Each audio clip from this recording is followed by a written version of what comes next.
বারবার বলার চেষ্টা করি, সরকার তো 18 সালে আমাদের প্রতিষ্ঠিত হয়েছে, 23 সালে আবার পুনরায়, কিন্তু তার আগেও তো সরকার ছিল।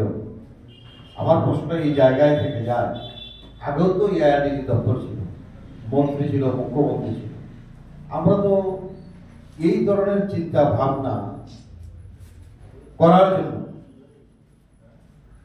আমার ব্যক্তিগত অভিজ্ঞতা বলছি, আমি দেখি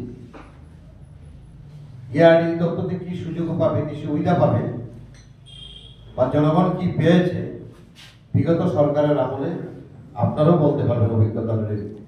আমার নজরে আসে আজকে যেভাবে রাজ্যের মুখ্যমন্ত্রী এবং দপ্তরের মন্ত্রী যিনি সুধাংশু বাবু রয়েছে, যেভাবে দপ্তরকে নিয়ে ভাবনা, চিন্তাধারা এবং মানুষের কাছে পৌঁছানো এবং মানুষকে সহযোগিতা করা এবং স্বয়ংসম্পূর্ণ করা, আত্মনির্ভর করা, এই পরিকল্পনা, সেখানে রাজনৈতিক দলের ঊর্ধ্বে উঠে সর্বোপরি মানুষের স্বার্থে, দেশের রাজ্যের জনগণের স্বার্থে কাজ করা, সেই ভাবমূর্তি কিন্তু আজকে পরিষ্কার হয়ে গেছে রাজ্যের মানুষের কাছে।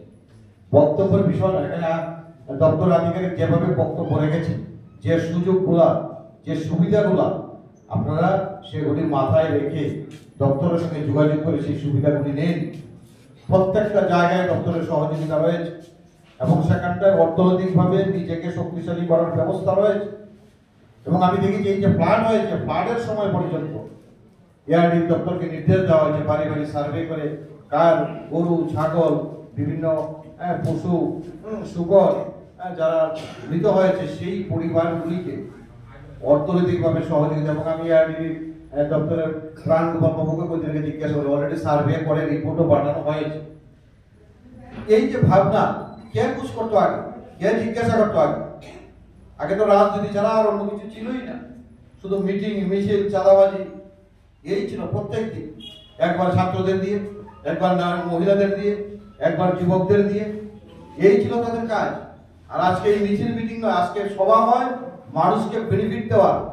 সেখানে রাজনৈতিক দলের মিটিং হয় না, সেটা সময়ে সময়ে যখন দরকার সেটা থাকবে রাজনৈতিক দলের, কিন্তু বৃহদংশ মিটিং, সভা হয় মানুষের স্বার্থে, মানুষকে বেনিফিট দেওয়ার লক্ষ্যে, সরকারের সুযোগগুলি মানুষের কাছে পৌঁছায়।